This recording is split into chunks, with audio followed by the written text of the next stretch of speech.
Okay, what is Very, this? very good. What does the We are start live. webinar button do?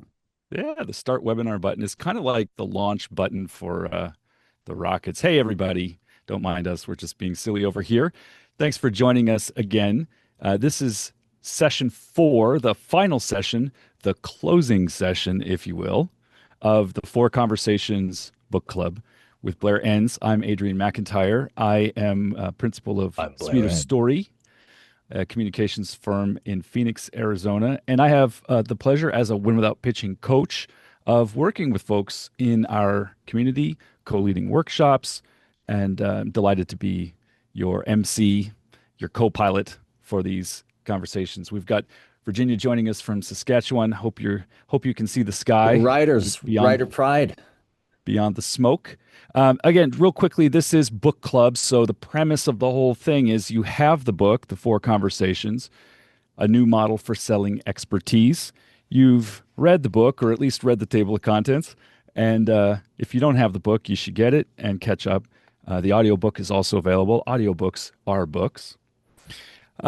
We do a little bit of presentation. Blair will go through some of the key principles in each of the four frameworks, and then we open it up to Q&A. This really is driven by two things on your end. So the lively chat, which you can jump into right now, say hello, tell us where you are, tell us what's on your mind. And then questions, if you could please put those in the Q&A tab. That'll help me keep track of them and cluster them and kind of manage the questions. We have always had far more questions than we've been able to answer in the previous three sessions. We may have some extra time to do a little sweep for outstanding questions and issues, but today's focus is the closing conversation, the fourth and final conversation in this model. Um, Blair, you want to take it from here and tell us what you want to tell us? Yeah, so I'm just seeing where everybody is. Lots of smoke in Saskatchewan.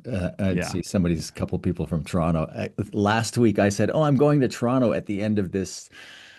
Like I was wrapping up the book club, and then I was going to the airport and then flying to Toronto. And I get out of book club, and my wife, who's my business partner, who makes the trains run on time here, says, I'm going to renew my US visa. And it's a 15-minute meeting. I have to fly to Toronto. She said, your meeting was canceled a month ago. So here I am, rebooked for a couple of weeks out. Great to see everybody. I'm kind of sorry this is the last one. I have really been enjoying this, and I hope you It guys has have been been enjoying fun. it too. Yeah. Has been fun. And Adrian, we'll do this. We'll do something like this in a few weeks because your second seat in the workshop coming up, are you? Yes, you're leading. I'm second seat. I'm It's a leading. different workshop than usual in the sense of the timing. Are we talking about that now or Yeah, later? yeah. Um, yeah, well, here, you know what, Avery, should we do the poll now? Let's do that. Let's do the poll. Then we'll get into it. All right, so here's our question. This is really helpful to me. I would appreciate your feedback. What would be what would you be most interested, I'll just read it here, in using to help you implement the four conversations in your business? Help us help you. Interesting. And if you want to elaborate on your response in the chat, feel free to. I appreciate it. Pete says, just write another book so we can have more book club. Yeah, I'm always writing a book. It just takes me 8 years trying to speed it up. Oh, look at this. Webinars like this is leading. Hmm, this is really helpful. Thank you, everybody. Okay. So this format works. Okay. Well, we might have a treat for you at some point. That's all I'll say. Okay, I'm going to close that.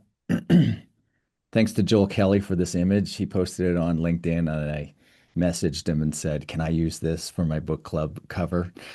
The Four Conversations Book Club, Chapter 4, The Closing Conversation. Oh my God, we've only got an hour. Like last week, I'm going to wrap it up at the hour. And then I can stick around for another 15 minutes So we'll go a little bit long. And then also, like the last 2 weeks, I'll take some of the leftover questions that we weren't able to get to, and I'll write a post on it later this week. So make sure you're subscribed to my newsletter, email, whatever it is. Go to winwithoutpitching.com, sign up your email. Avery, are these people subscribed automatically by signing up for book club? That's a good question. I'll look into it. Okay, let's just opt them in. Thank you to those of you who've gone to Amazon and left a review. I appreciate it. Those of you who've been meaning to, who are very well intentioned and haven't gotten to it yet, I would be deeply appreciative if you could leave a review. Thank you very much. Thanks in advance for that. Okay, make sure I'm hitting the right buttons. I'm going to do the workshop sales bit here. Here's why I think you should attend the workshop. And again, we've got a couple of workshops we've got 3 workshops coming up. I'll talk about the 2 that are relevant here. I was just looking through our voice of the client, our client swipe file, and just pulling on. There's so many great quotes. I really love this one about the certainty of your investment in R&D. Um, when we survey participants after the workshop, so we survey everybody before, what are your intentions, what are you trying to learn, etc. And then we survey afterwards. The top 3 tangible outcomes or the hard outcomes that people get. Number one, they sell more, so their closing ratios go up. We could talk about numbers, but I don't want to go too deep into this. Generally speaking, if I ask you what your closing ratio is on average, you'll say it's 1 in 3, 33%. If I measure it, it's closer to 1 in 4. And that's fairly universal. We have some of our clients are in the 70 and 80% closing ratio. My goal for you is to get above 50. So improve closing ratios, you sell more at higher average proposal value. Those 2 things in combination, and those are the 2 things that we want you to be able to do coming right out of the workshop. And that's the feedback that we're getting. People are increasing those 2 things right away. And they express this differently, but they're decreasing their workload. I think about it as lowering their cost of sale. The top 3 intangible outcomes. Increase in confidence is number 1. And some people talk about fun or love of selling. Number 2, they speak to the value of a repeatable system.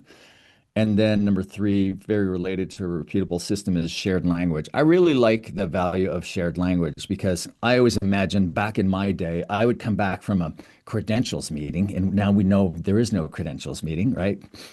And I would say to my team members, that was a great meeting. And they'd go, "Oh, yeah, tell me about it." And I'd say, "Well, we scheduled an hour and we went 2 hours," or whatever the measure of a great meeting is. Now, once you understand this framework, a team member says, "I had a great meeting." You say, "No, no, no. We have conversations. There are 4 of them. What conversation was it?" "Oh, it was a qualifying conversation." All right. So now you know the objective. Now you can have a conversation about, was that a good meeting or not? I'm just going to share this quote with you. This is somebody. So I had a client years ago, went in, trained his team 2 days, 3, 4 years later, maybe it was 5 years later, he sold his business to private equity. Then he exited it again. And he gave me this great quote. I can attribute $25 million in enterprise value directly to your training. And he was speaking specifically about pricing. Now he owns his own PE firm. He's buying agencies and we're training those agencies. So I love how this all, how circular all of this is and life and business in general. The next 2 workshops, the one online coming up July 7th to 11th. It's 7th to 10th here in North America. It's 8th to 11th in Asia Pacific. We're running this at 2 p.m. This is the only one we do in the year that we do this. 2 p.m. Pacific, 5 p.m. Eastern, and it runs for 3 hours a day for 4 days.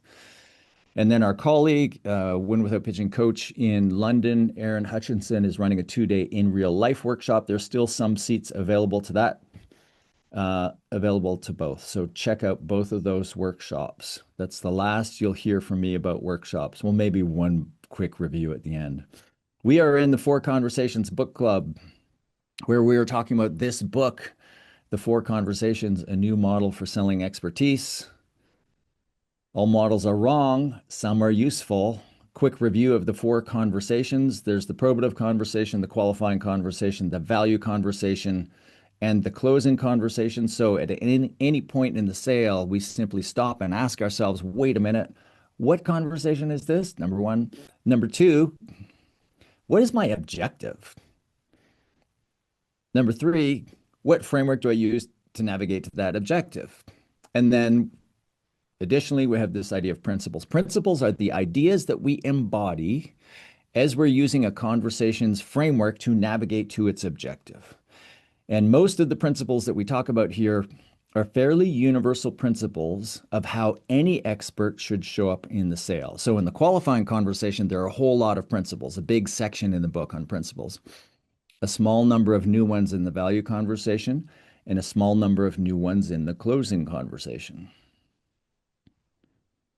Okay, quick review of the conversations. Probative conversation is our first conversation where the objective is to prove your expertise to the client and then move in their mind from this position of a powerless vendor to the expert.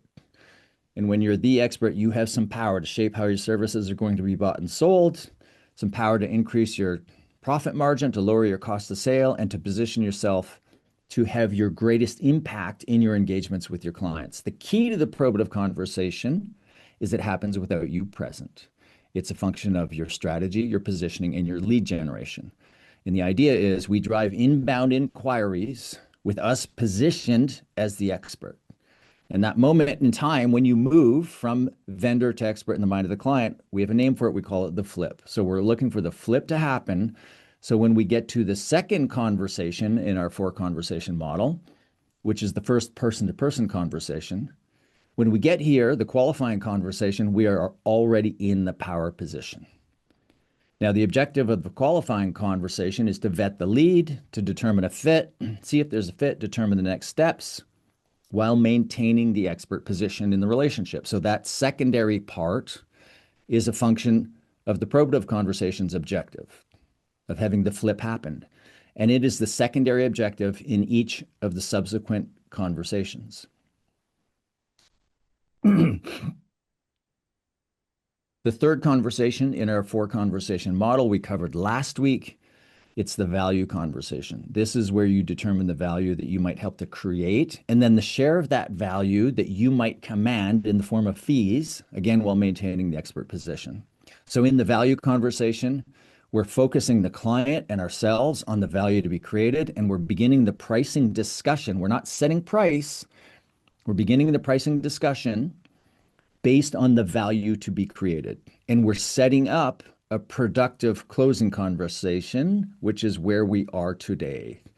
The fourth and final conversation in our 4-conversation framework, where our objective is to help the client select and commit to a path forward while maintaining that expert position in the relationship. You in training, so when we do virtual training, it's 4 3-hour days, roughly 1 day per conversation. And you would think we spend the most time on the closing conversation, but we actually spend the least time on the closing conversation. In the gap between the value conversation and the closing conversation, there's also pricing and proposal development. We cover that as well. When it gets to closing's pretty simple and straightforward and relatively easy if you have handled the preceding conversations properly, if you've done well. You have 3 good earlier conversations. Closing is easy, it's fun, it's stress-free, it's not the workload that you're used to. Okay, that's where we are today. The key principles and frameworks. There's one framework, the closing conversation framework. You see the 7-point, it's basically the agenda for the meeting. And the key principles that we weave in or that we layer in over top of the earlier principles. Number 1, closing is a conversation. All of these things are a conversation, but it really bears repeating that here or driving the point home here, because when we get to the closing conversation, we don't think of it as a conversation. We think of it as a pitch or a presentation. And that is not what is going on here. That absolutely is not. If you have been using the frameworks and embodying the principles up to this point, the last thing you want to do is to show up and go into presentation mode where you're transmitting and you're not receiving. So we keep it a conversation. And using one of the frameworks from last week, the one-page proposal helps us keep it conversational. And by using three options in our proposal, it gives us something to talk about. It makes it easier to be conversational. So closing is a conversation. Closing is facilitating. By that, I mean it's not your job to talk the client into hiring you. It's not your job to convince them to choose one option over the others. It's your job to be your expert self. Don't slip into needy vendor or salesperson mode. Behave here, as you should throughout the entire arc of the sale, as the expert, like the expert. And the expert isn't trying to talk their client into anything. They're showing up with choices and facilitating a discussion on the pros and cons of each choice. And it's the client's choice, and you need to respect that. Then the last point, closing, is reassuring. Everything about you should say poise, calmness, confidence. Everything about you should communicate to the client you are going to be okay.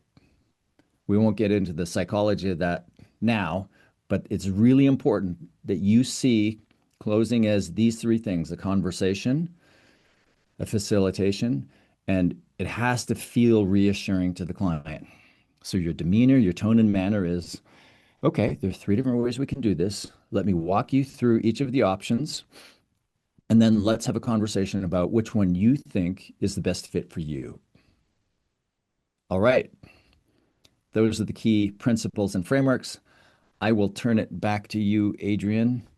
Let's have a discussion amongst ourselves. Absolutely. And I want to start with a thought that I had just this morning as I was reviewing this chapter. So much of what has defined people's experience of sales, the way they've been sold to, which makes so many of us resist the idea of selling, has to do with the way people close. First of all, they try to close too soon. They're closing from the beginning. And second of all, they view closing as manipulating, pressuring, amplifying urgency, trying to box you in, negotiating. Uh, and we don't want to be anything like that. What I love about the four conversations model is the only way you can have a closing conversation the way you've defined it is if you've done everything else right. If you've actually positioned yourself as the expert, if you've let the sale be a sample of what it's like to work with you, if you've brought your discernment, your listening, your engagement, your questions to the sales process, then when it comes to you've uncovered the real value, what they want, you're aligned with them. You're trying to figure out what they want, how you'd measure it, hold yourself accountable for how you deliver it. So when it comes down to presenting options, it really is just like, hey, these are some ways we could solve your problem. Which of these looks good to you? And you can't do that if you've screwed it up all along the way. So this really is the linchpin of the whole thing. That's the Yeah. thought I had this morning. When I'm So watching people go through training, I think it's after they watch, so the coaches model each of the conversations before everybody practices them in one-on-one breakout rooms. I think it's after they watch the coaches model a value conversation where the light goes on. It's one thing to know the material. It's another thing to see how it's done and realize, oh, these people, they're showing up entirely differently than how I'm showing up in the sale. Because the norm is you show up, you get all excited. I'm going to go sell. Way to go, Adrian. You go get them. You go sell something. And you're a little bit too excited and enthusiastic, and then you can't help but be in convince mode. And this version of you shows up that you might not even be aware of it, but it's not the most productive version of you in the sale. And then when you see coaches model it, you realize, oh, they don't feel like salespeople. This feels like a consultant at work. yeah, yeah, it's really good. Okay, we got a bunch of questions here. Some of them we can knock off really quickly. Raphael asks, I work with fast-paced document production. Can I combine all the conversations into one or two calls max? Sure. Yeah, Yeah, I think absolutely. we talked about that last week or the week before. It's basically some businesses in some businesses you can qualify, value, and close in the same call, depending on the nature of the business. So that implies that you've got kind of standardized products or productized services, and you've got prices ready. It also implies it's probably not a very expensive offering.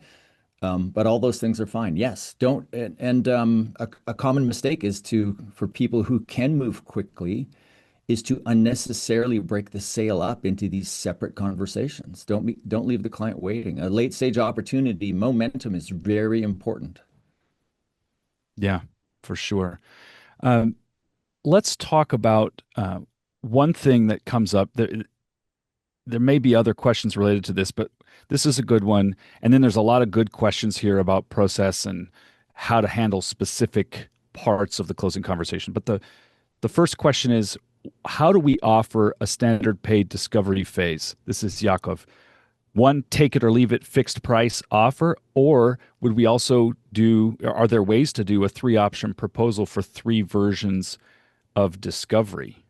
Yeah, you could do that latter approach, Yakov, but I would not. So I think the two best ways to do this are number one, you decide that this is the step forward for us to be able to scope and price this, get our arms around what the challenges are, et cetera. We need to do a diagnostic. So you would present that as the path forward.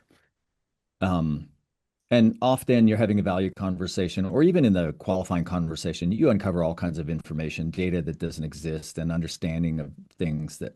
And if it's a technical sale, and Yakov's in the AI space, somewhat, maybe even largely technical, yeah, there's a higher likelihood that you would proceed that way. Now, the other way you can think about it is in your three option proposal, your cheapest option might be a diagnostic of some kind. So the most expensive option is full implementation.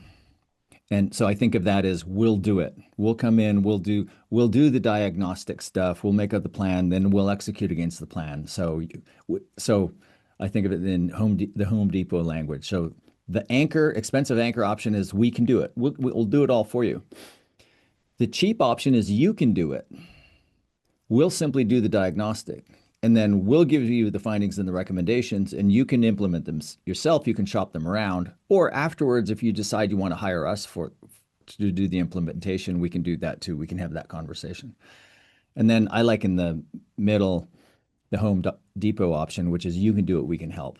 And there's a time and a place for that. That's typically when you're selling against in-house resources. The client is thinking, well, should I pay you all this money to implement? Or can I get you to tell me what to do and then we can implement ourselves? You can do it, we can help. And how do you help? There's innumerable ways that you can help them implement on your recommendations. You can sell them all kinds of consulting, oversight, reporting, whatever. They're get creative about it.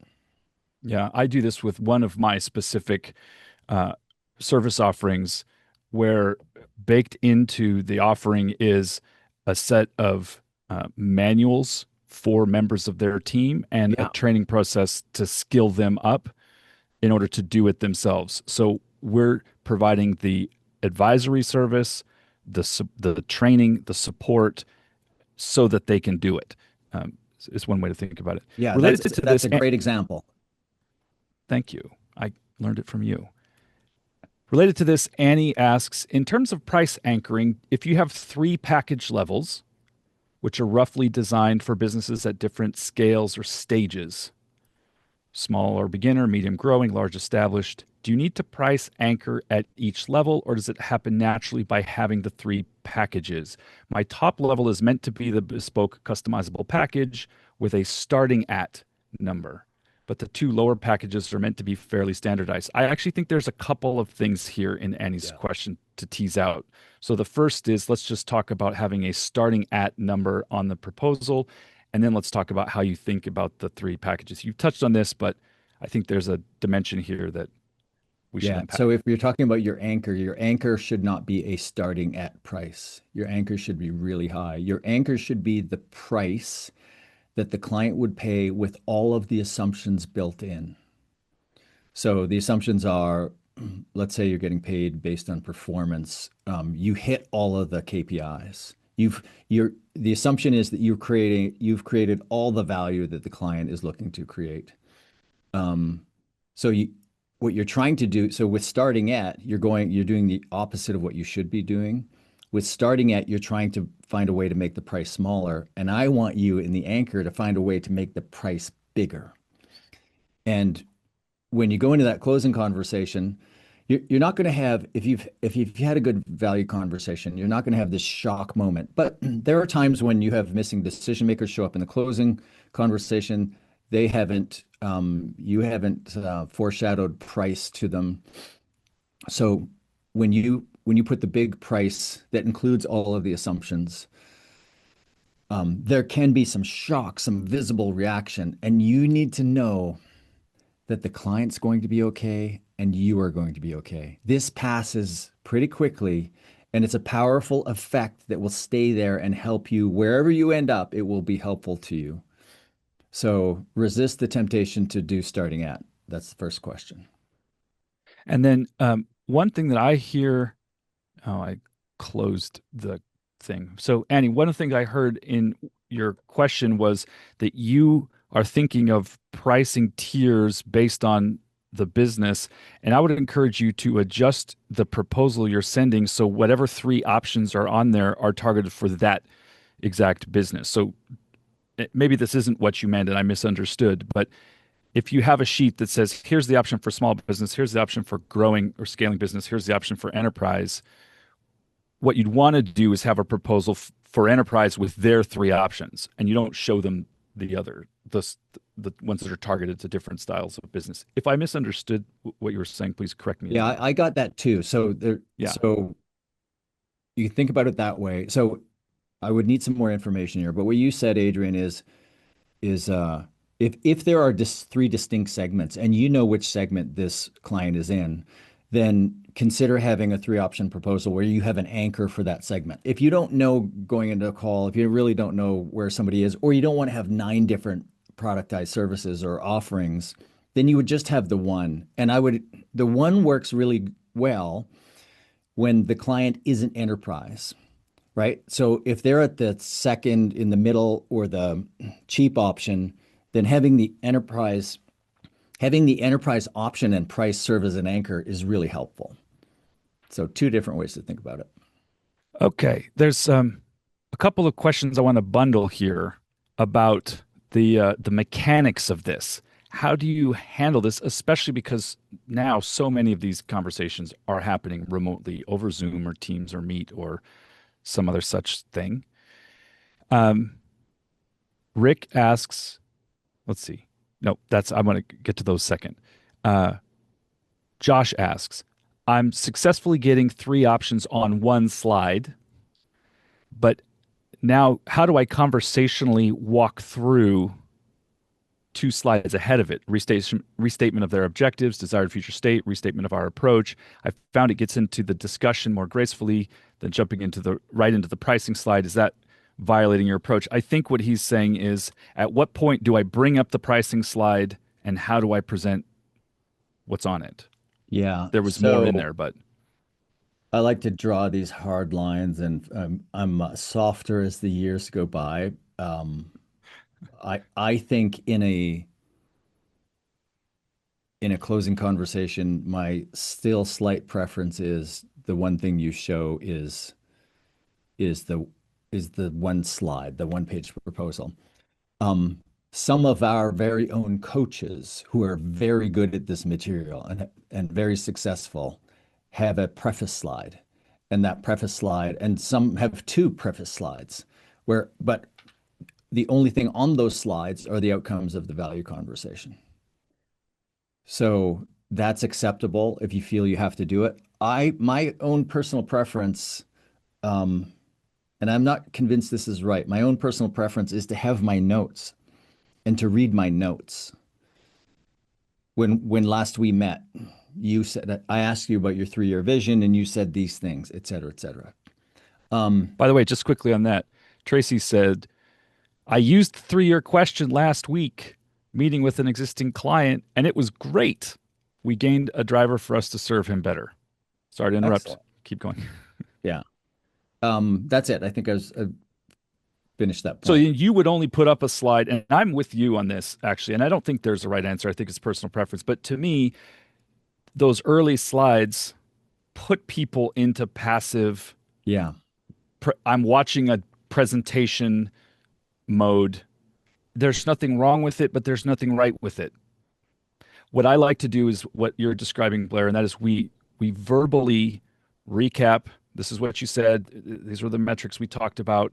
We've put together some options for you, and then I've pushed myself, and it's uncomfortable to follow strictly what you have laid out in the book, which is to say the price before you show the price. Yeah. So I'll say we've thought way beyond what you had initially budgeted to show you what could be possible. And we've come up with an option that's our highest price, and the price is Boom. whatever it is. And what after you say the price, $45,000, then you share your screen. $450,000, and then put the slide up. Something that comes up, and I've talked with several participants, graduates, alumni of the Women Without Pitching training, is that some of the numbers that we use don't seem like they fit your business. You should really ignore that. There are firms out there using this to sell $10 million plus engagements, and there are firms out there that are happily selling $1,500 paid discovery packages. The numbers are not the point. They should be your numbers. So if we say it's $1 million proposal, that doesn't mean that you're excluded if that's not your business. All right. Just wanted to throw that in. So a couple of other questions now about the process. So Rose asks, how much detail should we provide the prospect about our process, our approach, our methodology, and our expectations during the closing conversation? Kelly also asks, when do you share your work in this conversation journey?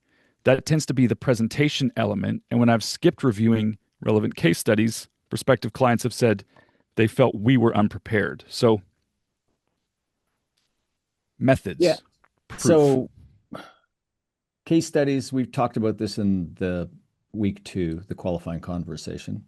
So the qualifying conversation framework is a framework for you to qualify the client, but you should also be prepared, not overly prepared, but you should be prepared to answer the client's qualifying questions of you. And that's where you talk about case studies in the qualifying conversation. And it might make sense for you to reference them again.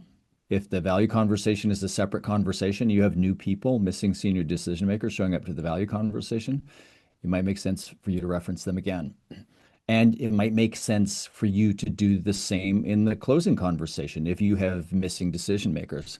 I don't like, trying real hard not to go into presentation mode. Let's say you've got missing senior decision makers showing up for the first time in the closing conversation.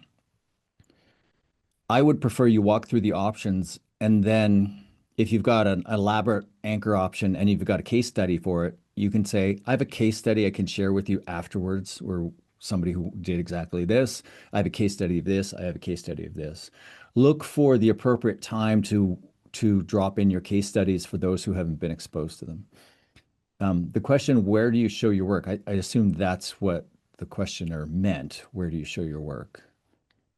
That's how and you it show could your also work in have case been studies. about so one of the things that you talk about, Blair, is this idea of having a visual model. map of a model of your approach, of your methodology. And I really like the way you talk about this in the context of reassurance.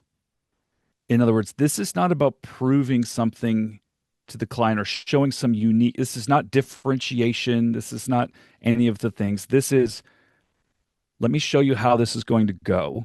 Here's how we'll approach this, and sort of rolling out a map of your methodology, which implicitly says, they've done this before.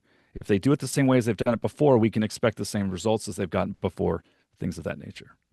Yeah, I tell this. I'll kind of tell the story, which I tell in training, and we tie it from your positioning in the work that you do in the probative conversation to the closing conversation, skipping the 2 conversations in the middle.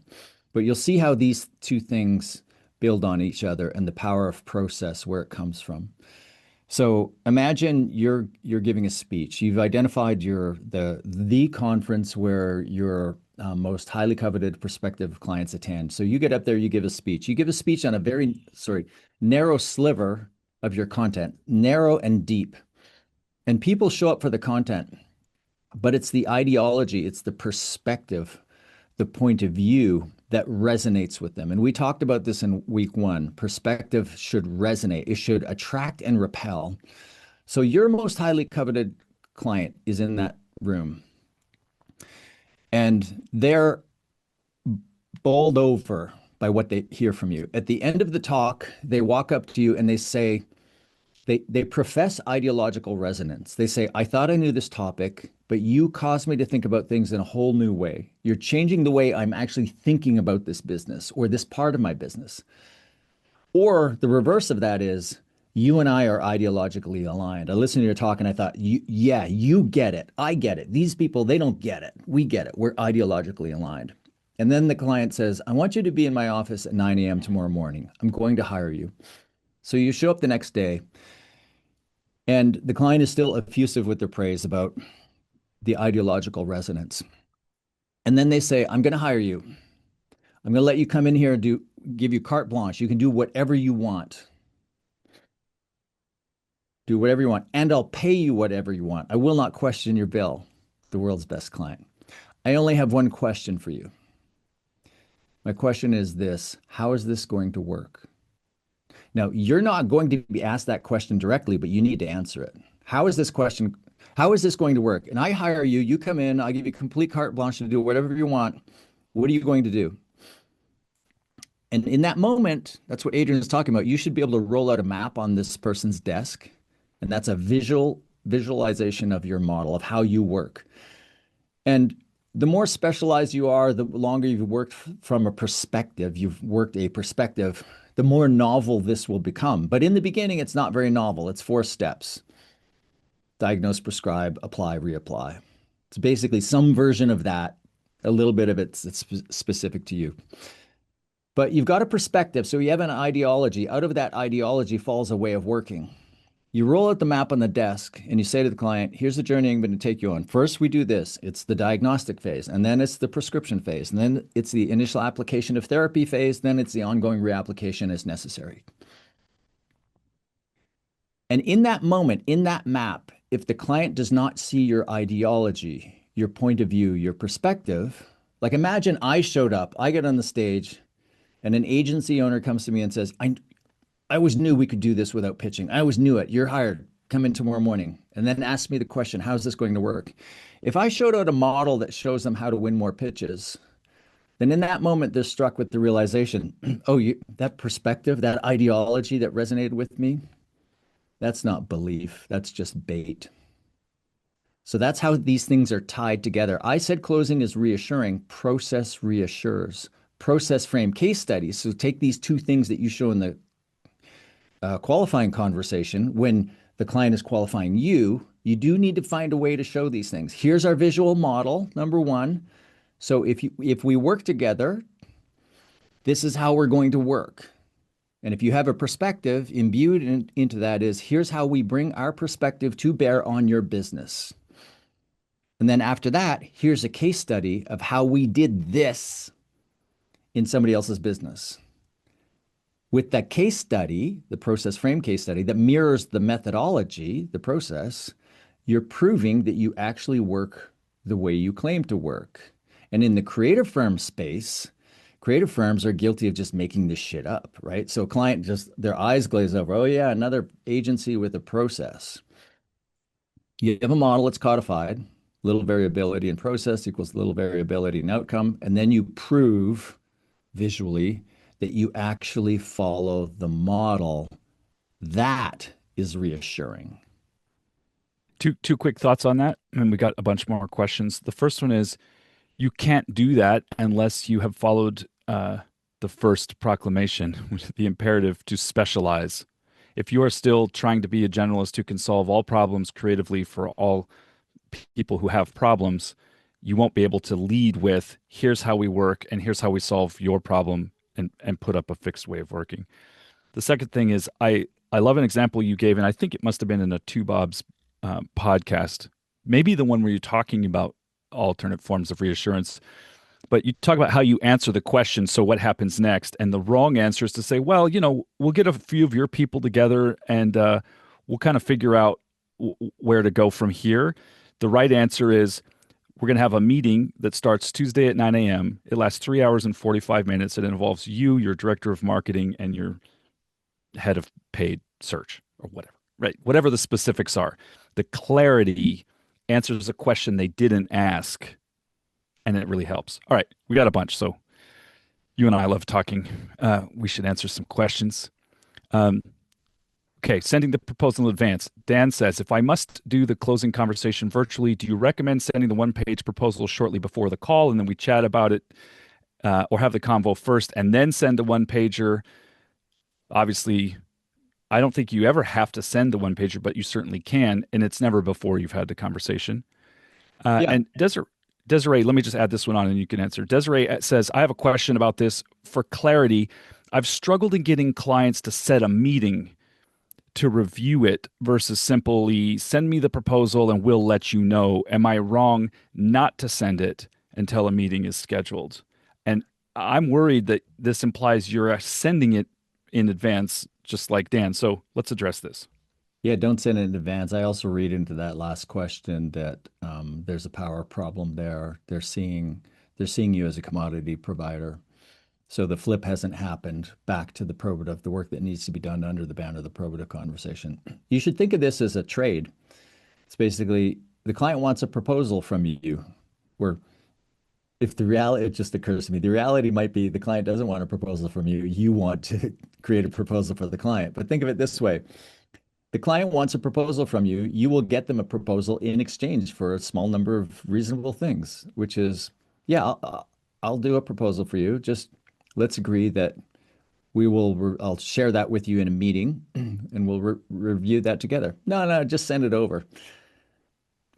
I'm not in the business of like knocking off proposals and lobbing them in over the fence. My proposal is going to be pretty short. It's going to be one-page speaking notes about 3 different paths that we could take at 3 different price points. And the real value in that is in the conversation that happens. So the document's just a prop for the conversation. So if you'd like a proposal, it's a conversation.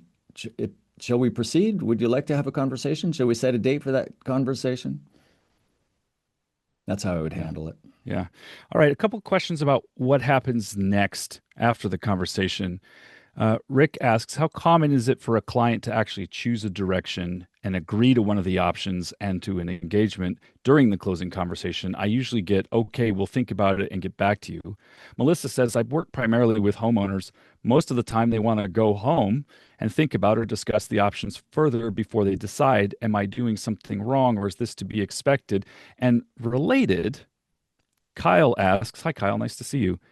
What role does no play in these conversations, especially the closing? I'm reading Start With No by Jim Camp right now, and I wonder what comes to mind about no. So no is and should be a valid option. And what happens when people don't choose one or the other? So let me go to the question of, so when they don't choose one or the other and they want to have a conversation with it. So when you set this up properly, when I say set it up, when you handle the preceding conversations well, you will remove this is a Jim Campism, you will remove all the emotional weight from the decision. There's 2 reasons why, well, maybe there's 3. I'm not going to remember them, but there are a small number of reasons why they might not want to give you an answer there. One is the answer is no, they don't want to tell you. They don't want to tell you, then this has not been a series of conversations. You have not been leading with your expert self. You've gone into salesperson mode. The client sees how badly you want it by the way you're trying to talk them into hiring them, by the way you're doing all this free work, by the way you're transmitting and not receiving. So the answer is no, and they don't want to tell you no. Another reason why it might be there's just too much information here. Now, if there's too much information here in a small amount of words, that's ideal because you want to engender this conversation. right? You want to keep closing as a conversation. So those are two reasons. There are others that kind of escape me. But Adrian, anything else you can think of why somebody wouldn't want to make a decision at this point? Missing Um, decision makers is the other one. Missing decision makers, the one that I think uh, catches us off guard most of the time. You've thought the whole time, and they've reassured you that they are the one who makes the decision. And then in the closing conversation, you present the proposal and they say, "Well, that's great. I'm just going to have to run this by the CFO or the CMO or somebody, um, and get back to you." Um, and how you handle those. And there's some model language in the book. I think we'll just refer people there, specifically how you use that as an opportunity to continue the objective, maintain the expert position, facilitate choice. Um, that matters. In the So interest of time, though, I want to jump on. Go ahead. yeah, I'll just make the point that when you share the three options in the closing conversation framework, before you get to discussion, so the next step is to facilitate a discussion and a selection. The way you transition is you share the options, most expensive, then I like to go to the cheap one, and then end up in the middle. And then to get the conversation going, you say, all right, before we get into the details, and I know there are a lot of questions, a lot of discussion we need to have, but before we get there, can I ask you at a gut level, your initial response, which of these options seems to make the most sense to you? And you're going to hear, I kind of like this one, but I have some questions about this. And if you hear, I don't know, I've got to think about it, something's wrong. Something is wrong about you haven't been listening properly. Your options don't reflect what it is that they really want or are interested in. The flip has like something else is fundamentally wrong. The client should be able to tell you, well, I like this one. And if they can't, then there's any number of You things missed, could be wrong. yeah, you missed something, probably something important. Um, which, by the way, isn't only because you missed it. It could be because they didn't reveal that they were really just looking for the third bid in a competitive process. They weren't taking you seriously. They just need a piece of paper with your numbers on it. If they didn't tell you that and you've done everything right, that's on them, not you. Okay. A number of questions here about, hey, wait a minute. Are you saying don't send a proposal? So, and I don't want to be trite. I mean, there's some serious issues here. Some industries require it. Yeah. Kelly says, what do Yeah. I do then? Blair says, I work in a highly visual field, like landscape architecture, exactly like landscape architecture in Blair's case. How do you resist presentation mode or slides when this is precisely what the clients want to see? Um, and then there's another one from David about showing the model, but I want to come back to that because there's some other issues in that. So industry specific Yeah, issues can I around. can I take Blair's first and then Kelly's Yeah. second? Yeah. So Blair, you absolutely show the work, but you showed on your website, right? You're probably using Instagram, right? If it's that visual architecture, landscape design, interior design, you're using these visual mediums to build your brand. So you can ask when you get in a conversation, you can ask, you can say, "Hey, I'm sure you've seen our work, but is there anything that you haven't seen, or is there anything you'd like to see more of?" Don't go into default presentation mode. But the fact that you are having a conversation with them, they've already checked the box about how good your design is. And you're free to check in with that. And if they want to see more, show them more. And quickly on this, make sure that you are resisting their desire to get you to do free creative work. This goes back to the Win Without Pitching manifesto. You will not solve a client's specific problems before you are engaged. So you may even just say that. They say, "Well, could you do a mock-up for us?" And you say, "Well, we don't produce any creative work for clients until we've been engaged, but we have these examples and we can answer questions about the way we work, things like that." So they're going to want it. Doesn't mean you have to give it. Yeah. Kelly's question, not sending a proposal. What if the industry you work with requires it? Yeah. So the larger your business, the larger your clients, the more likely procurement is involved. Then we run into these more complex buying cycles, and you have different players, and there are these entirely different negotiating tactics than you would experience with somebody who's kind of a selling to a business owner, selling to a small business, or even it differs vertical by vertical. So the general principle applies. We try to keep things conversational. So in the situation where you're saying the industry, Kelly, the industry requires it. At some point, there's some industries where you have to respond to an RFP. Now that goes back to the qualifying conversation and where we try to derail the pitch. So I don't even think that it made it into the book, but it's in it's in the Win Without Pitching Manifesto. This idea of the four priorities of winning new business. Number one, win without pitching wherever possible, wherever it gets to win before it gets to this competitive situation where you're asked or it's implied it's in your best interest to give your thinking away for free. If you can't do that, number two, try to derail the pitch. You derail the pitch in a qualifying conversation as you're getting more information and you determine that this is kind of challenger sale stuff. I'm not saying it's borrowed from the challenger sale, but the challenger sale is all about this idea of you create value in the sale by challenging the client's assumptions about something. So client comes to you self-diagnosed, self-prescribed, and they say, here, we just want to buy this from you. And you look at it, you ask them some questions, and then you push back and say, I'm not sure that I agree with the assumptions underlying this project. Something like that. And you get them to take their selection process, put it aside, and take an alternative next step with you. That's derailing the pitch. The third priority, if you can't derail the pitch, is to gain the inside track. I talk about this in the book. Assume an advantaged player. If you do not have the advantage, assume somebody else does. How do you gain the advantage? You seek behavioral concessions. You get them to prove to you that they see you as meaningfully different by willing to grant you a concession in their calcified selection process. Are they willing to treat you differently? If they're willing to treat you differently than they're treating others, that's a sign you are likely to win. You should see that as an invitation to proceed, right? So that's where you start to make concessions. And you say, we don't typically send these ahead, but we will send it ahead. Things of that nature. So when you get to that third priority, you are the advantaged player. Now, if the client's going to hire you, you kind of have to play ball together. You're bending your process and they're bending theirs. And that's a sign of a good relationship. That's a sign that your expertise is recognized and valued. And that's a sign that you would proceed and start to make your own concessions when the client's making concessions for you. On procurement, this may be too specific for us to address here, but Brian has some valid questions. If you have a package service like training, and you normally price at 40K, but you don't want to deal with procurement for anything under 50K, so you have your own threshold of where you're willing to put up with the BS.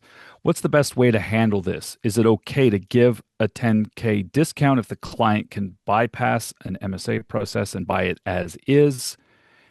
And then the second part is any guidance on what reasonable minimum engagement fees are for indie consultants dealing with procurement? So I can't answer that last part and not Yeah. put myself in legal jeopardy. The first part, I know we have at least two procurement folks on this call. John Gleason is usually here. I know Francisco Escobar is here. I'd be interested to hear their takes in the chat on how you deal with this. But it's pretty straightforward. I'll give you my answer. It's if you have that concern, you just ask, hey, what's the threshold at which we have to get procurement involved? We have to get procurement involved. What's the direct award maximum?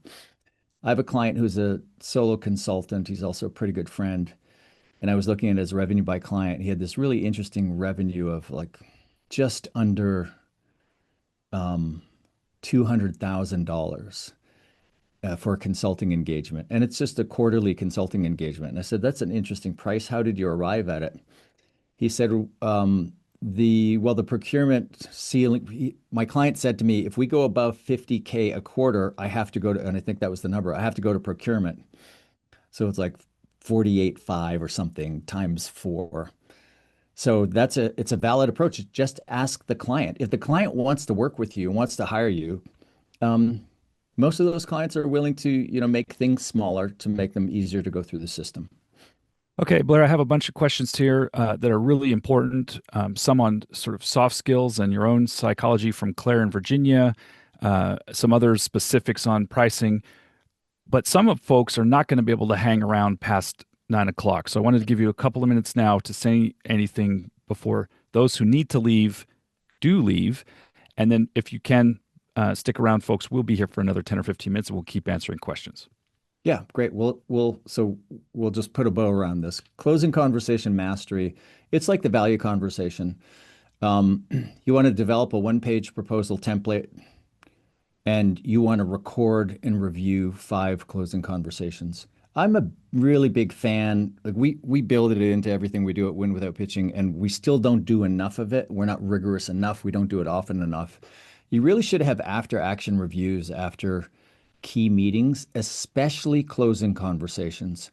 So you can do an after action review after the closing conversation, and then you can do one after the results are in. So you've been hired, you've delivered value, do another action after review on the engagement.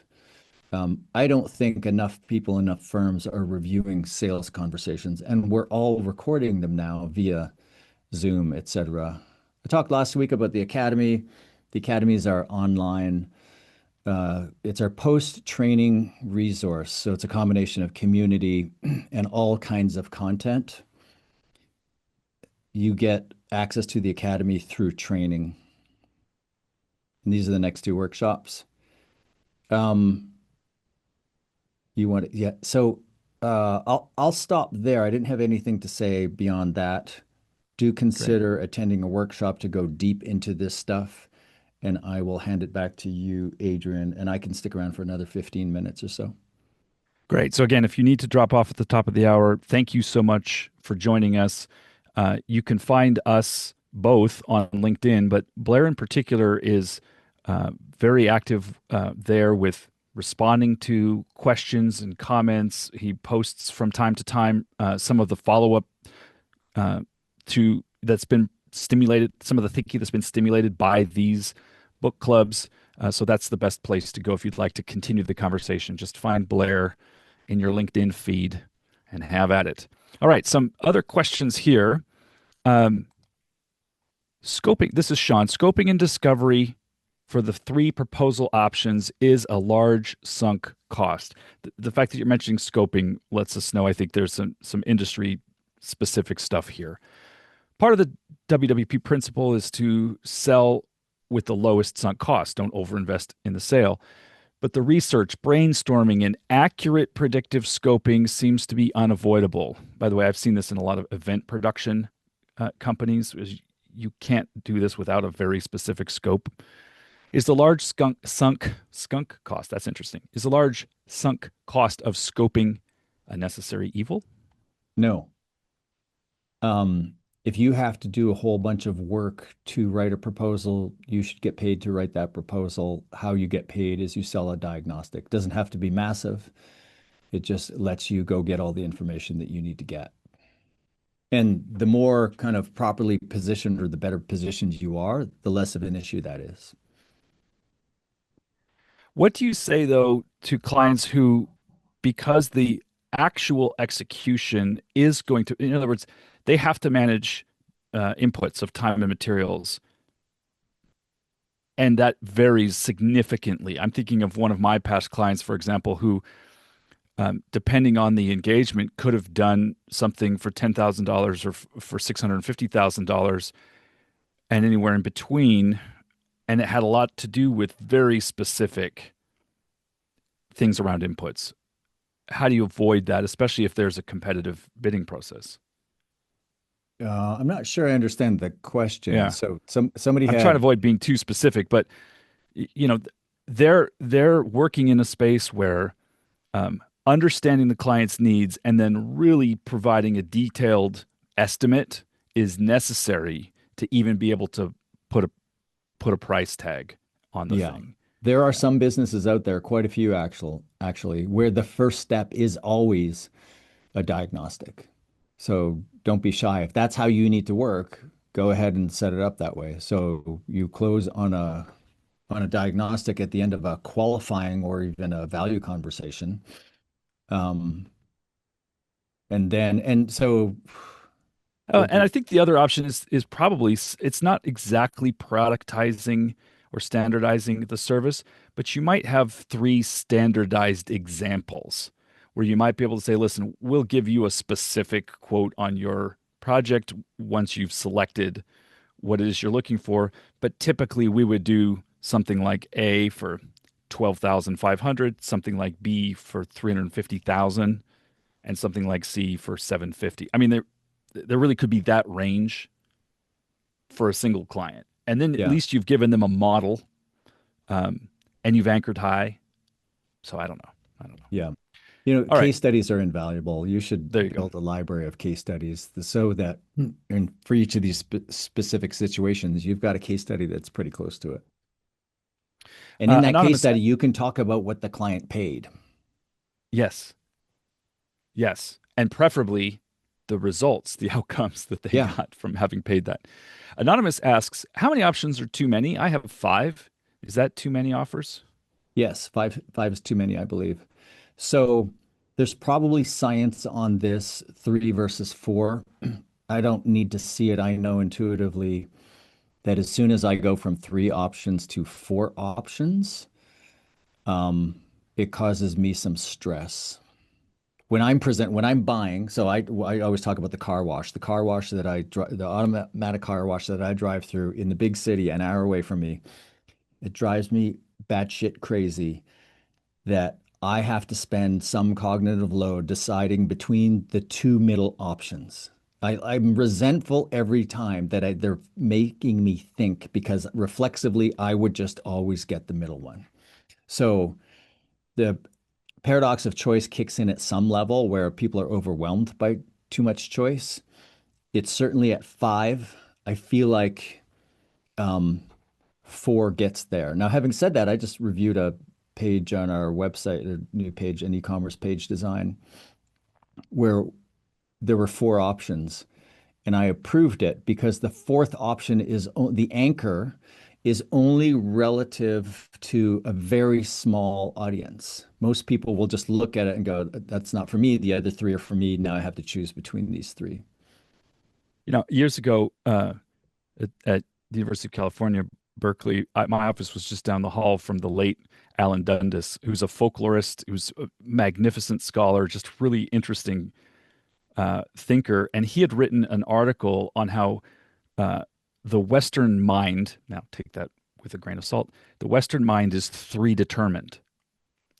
And this was long before Dan Ariely and kind of behavioral economics talked about this, but he just looked at all the different ways from religious texts to everyday things where three is the most natural thing for us. And I've always thought Alan Dundas would want me to have three, not four.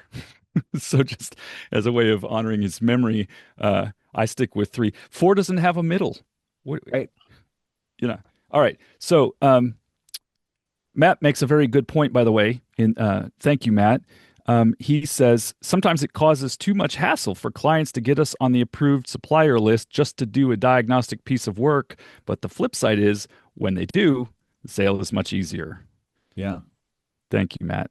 Um, he had also asked, have you considered doing three pricing options for your training? It would Yes. help me get this through our procurement levels. Yeah. It has long been my intent to do more experiments with our own pricing, and I have never done any of those experiments. So in the conversation yesterday about a couple of e-commerce pages, we're looking at the pricing and creativity page, which is a bit of a dog's breakfast right now. It's being fixed.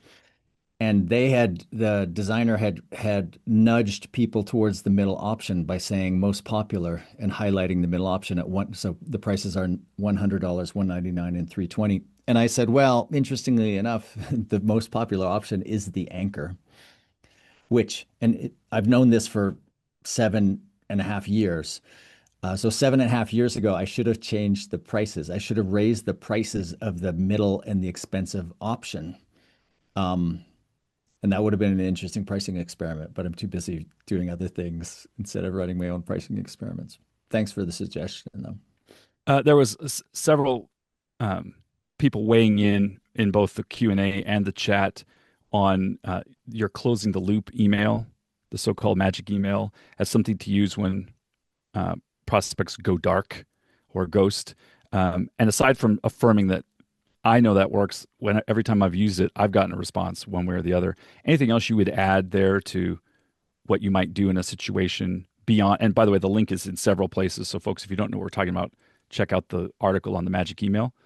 Well, the Anything else you principle would recommend?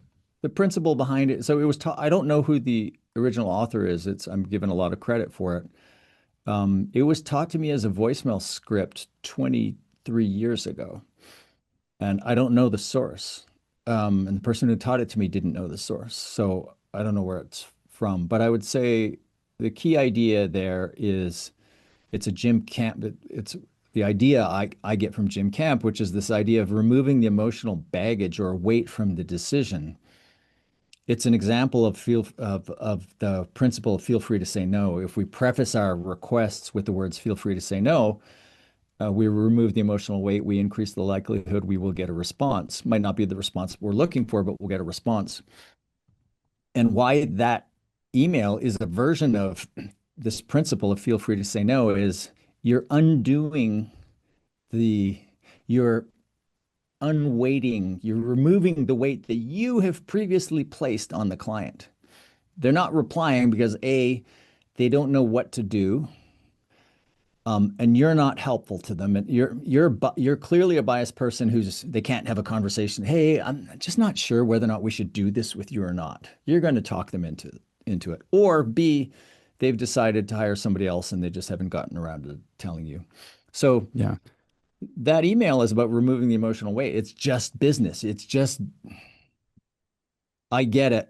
We're all adults. You hired somebody else, or you're no longer doing this. No problem. We're moving on. You know where to find me. You call me. I'm not calling you. We're all good. Next.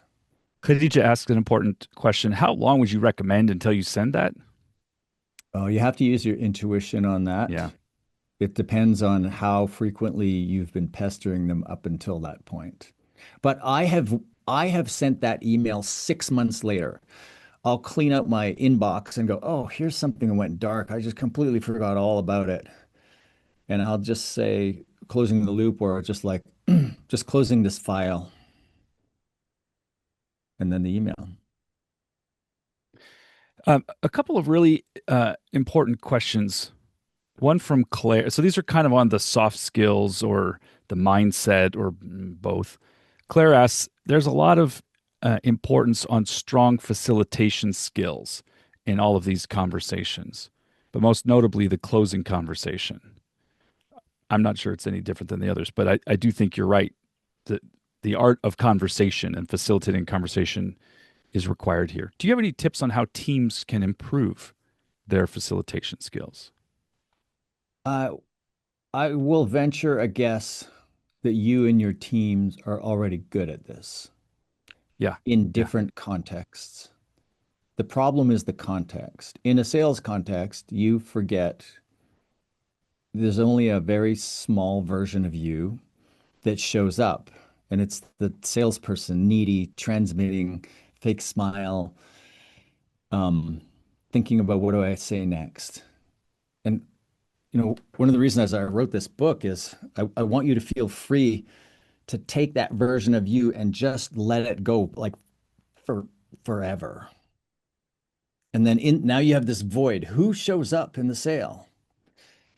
Expert you. You at your very best with your clients. You're probably a great facilitator. If you have kids and they fight, you're probably a great facilitator of those conversations. You've got aging parents making difficult decisions. You're probably a great facilitator of those conversations. You're already good at this. I want you to tap into the playbook that you already have.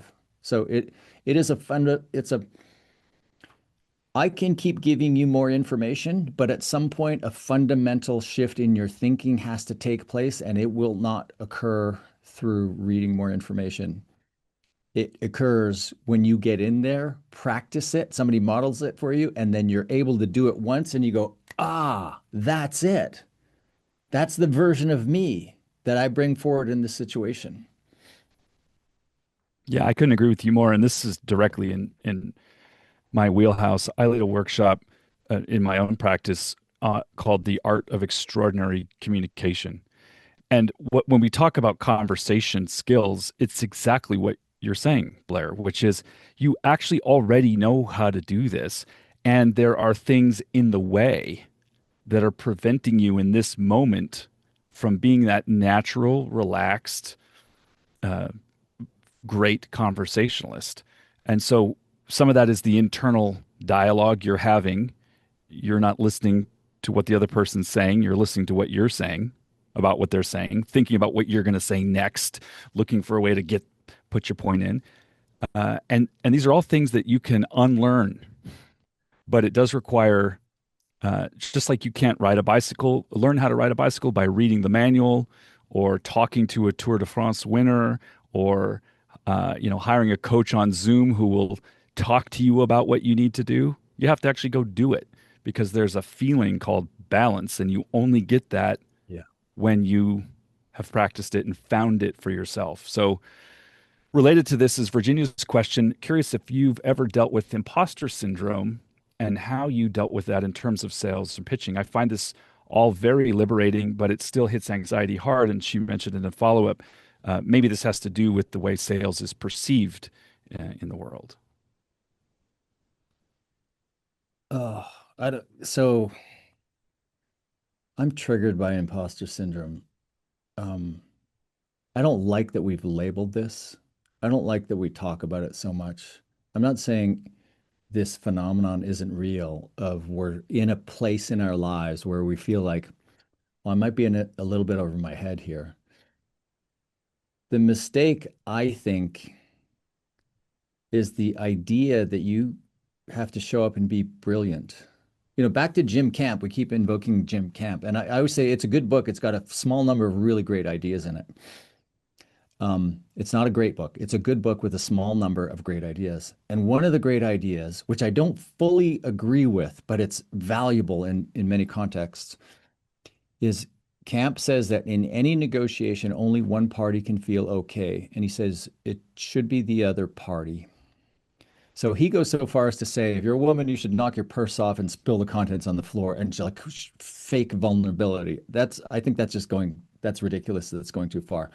The way I interpret that, his statement, only one party can be okay and it should be the other person, is that I should take that as an invitation to be myself, to be my vulnerable self, and not feel like I need to show up as the expert with all the answers. It's okay to say, oh, you know what? That's a really good question. I've actually never thought about it before. If you don't mind, I'd like a little bit of time to think about it and get back to you on that. Things just Let's quit trying to be brilliant. Let's just be ourselves. Yeah, I think that's exactly right on. Imposter syndrome, which is a silly name for a thought or feeling that's uniquely human, is somehow related to the idea that who you actually are, the way you're great and the way you're not, is insufficient. So you should pretend to be something else, and then you feel bad about the pretending. Well, just don't fucking pretend.